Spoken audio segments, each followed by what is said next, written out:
Hello my dear friends, myself Saurabh and I welcome all of you in your own YouTube channel The Conceptual Academy। और हमेशा की तरह आज भी लेकर आए हैं आपके लिए बहुत ही शानदार और बहुत ही मज़ेदार क्वेश्चन। आखिर सर्दियों में हम कांपते क्यों हैं? क्या इससे पहले आपने इसके बारे में सोचा था? अगर नहीं तो कोई बात नहीं, हम आपको इसका सटीक और बहुत ही सिंपल आंसर बहुत ही कम टाइम में देंगे। तो चलिए आइए जानते हैं। जब सर्दियों के मौसम में आप घर से बाहर निकलते होंगे तो आपके शरीर में एक कंपन महसूस होता होगा, जिसे हम साइंस के लैंग्वेज में शिवरिंग कहते हैं। तो ये शिवरिंग आखिर होता क्या है? इसके लिए आपको यह समझना बहुत ही ज़रूरी है कि एक नॉर्मल ह्यूमन बॉडी का टेम्परेचर कितना होता है। 37 डिग्री सेल्सियस, 37 डिग्री सेल्सियस या 98.6 डिग्री फ़ारेनहाइट, यह नॉर्मल बॉडी टेम्परेचर होता है। मेरा भी अभी उतना ही होगा, आपका भी अभी 37 डिग्री सेल्सियस ही टेम्परेचर होगा। इसके आसपास थोड़ा सा ज़्यादा कम हो सकते हैं, लेकिन लगभग 37 डिग्री सेल्सियस होगा। तो जब आप ठंड के मौसम में घर से बाहर निकलते हैं तो बाहर का टेम्परेचर बहुत ही कम होता है। कम मतलब 10 डिग्री सेल्सियस, 15 डिग्री सेल्सियस या 0 डिग्री सेल्सियस या कभी कभी माइनस में भी टेम्परेचर चल जाता है। तो जब बाहर आप निकलते हो तो आपके अंदर का normal body temperature 37 degree Celsius होता है और बाहर का temperature 5 degree Celsius, 4 degree Celsius होता है। तो होता यूँ है कि आपके शरीर के अंदर से हीट बाहर निकलने लगता है। आपके अंदर के शरीर में टेम्परेचर ज़्यादा है, बाहर का टेम्परेचर कम है, तो high temperature to low temperature heat का फ्लो होता है। तो हीट, गर्मी आपके अंदर से बाहर निकलने लगता है, जिसके वजह से क्या होता है, आपके शरीर के अंदर का टेम्परेचर घटने लगता है। क्यों घटा? बाहर के टेम्परेचर की वजह से आपके शरीर के अंदर का टेम्परेचर 37 डिग्री सेल्सियस था पहले नॉर्मल, लेकिन अब कितना होने लगा है? 36, 35, 34 ऐसे घटने लगा जैसे ही आप बाहर जाते हैं।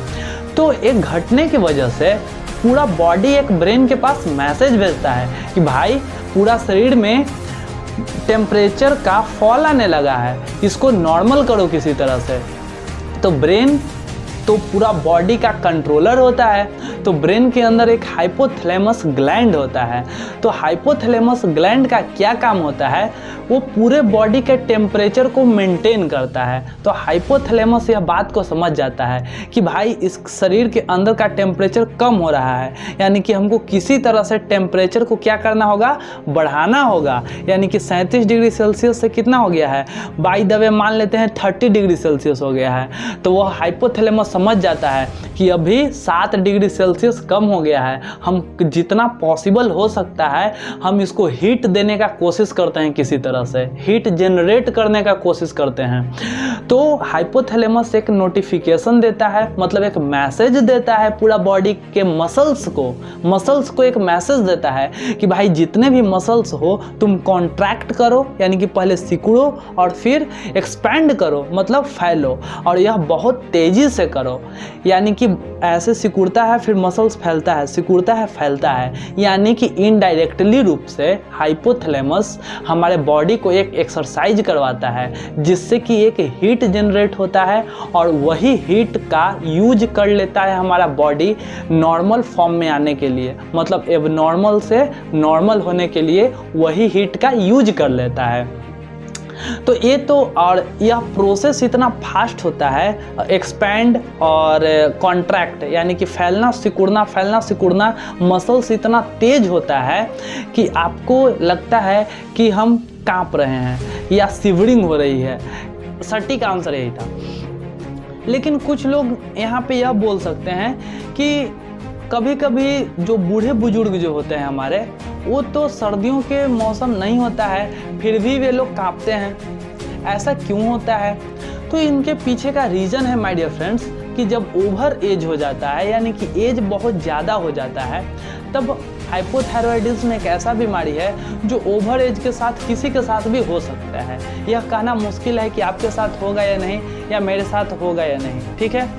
तो हाइपोथायरॉयडिज्म एक डिसऑर्डर है जिसके वजह से किसी का शरीर अपने आप कांपते रहता है। तो बहुत सारे आप नोटिस किए होंगे बूढ़े बुजुर्ग का शरीर कांपते रहता है। और एक और मज़े की बात यह है कि कभी कभार डर की वजह से किसी का शरीर कांपने लगता है। तो इसके पीछे का लॉजिक क्या है? तो डर के पीछे अगर कोई कांपता है डर के वजह से, तो इसके पीछे का जो लॉजिक है वह यह है कि एड्रेनालिन का जो लेवल होता है वह हाई हो जाता है। जैसे ही आप किसी चीज़ से डरते हैं तो सडन चेंज आता है, अचानक से आपका एड्रेनालिन का लेवल बढ़ जाता है शरीर के अंदर है, मतलब कि सडनली चेंज आता है, जिसके वजह से मतलब अपने आप शरीर कांपने लगता है। इसके पीछे का कोई और दूसरा रीज़न नहीं है। लेकिन एक और बात बता दूं आपको, जो इन्फेंट होते हैं यानी न्यू बॉर्न बेबी होते हैं, नवजात शिशु जिसे बोलते हैं, वे ठंड के मौसम में कांपते नहीं हैं। क्यों नहीं कांपते हैं? बच्चे क्यों नहीं कांपते हैं?